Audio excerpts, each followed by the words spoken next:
Les prévisions sont inquiétantes, c'est vrai. Nous entrons dans une zone de turbulence, c'est sûr.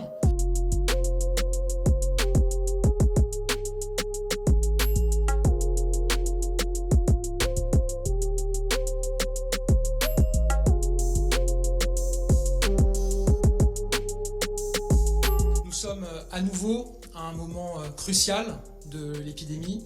La vague Delta n'a pas encore entamé son reflux. Le pic des réanimations liées au variant Delta est encore devant nous. La vague liée au variant Omicron démarre dans notre pays comme elle démarre partout dans le monde et en Europe singulièrement. À l'heure à laquelle nous nous parlons, nous battons encore des records en termes de taux d'incidence qui s'établit aujourd'hui dans notre pays à 537 cas pour 100 000 habitants, ce qui constitue une nouvelle fois un record. La situation à l'hôpital est tendue, avec près de 16 000 personnes hospitalisées, plus de 3 000 personnes en réanimation, à un moment, vous le savez, où notre pays est aussi frappé par une épidémie de bronchiolite sévère et où l'épidémie de grippe a démarré dans notre pays.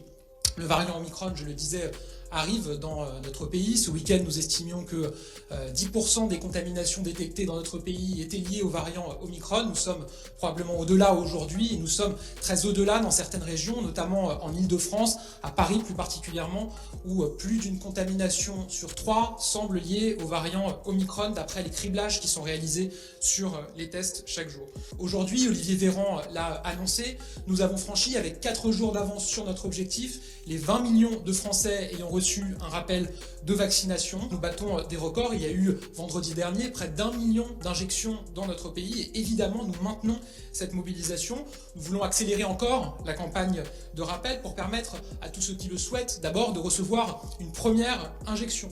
Puisque nous avons vu que depuis l'allocution du Premier ministre de vendredi dernier sur la transformation du pass sanitaire en pass vaccinal, nous constatons un ressaisissement important de Français qui avaient fait le choix dans un premier temps de ne pas se faire vacciner et qui prennent rendez-vous pour une première injection. Cet effort, nous devons le poursuivre encore ensemble après les fêtes. Et évidemment, la campagne de vaccination, de rappel, va continuer à monter en puissance, y compris après les fêtes et y compris dans le courant du mois de janvier. Accélérer, c'est aussi mettre en place le pass vaccinal sans attendre. Le Premier ministre l'a annoncé aux élus ce matin, nous avons décidé d'accélérer et d'avancer ce calendrier. Et nous visons désormais une adoption définitive du pass vaccinal dès la première quinzaine du mois de janvier. Nous n'avons pas une seconde à perdre face au variant Omicron. Nous savons que ce variant s'engouffrera dans toutes les brèches que nous lui laisserons et circulera extrêmement rapidement et facilement. C'est pourquoi nous sommes tombés d'accord sur la nécessité de limiter au maximum les rassemblements en cette période de fête et évidemment au moment du réveillon de la Saint-Sylvestre. C'est autour de ce même constat que le Premier ministre a demandé aux élus locaux l'annulation des cérémonies de vœux qui étaient prévues tout au long du mois de janvier. Les prévisions sont inquiétantes, c'est vrai. Nous entrons dans une zone de turbulence, c'est sûr, mais nous avons les armes pour nous battre, nous avons la volonté de nous mobiliser et nous avons les moyens de déjouer les pronostics. Je vous remercie.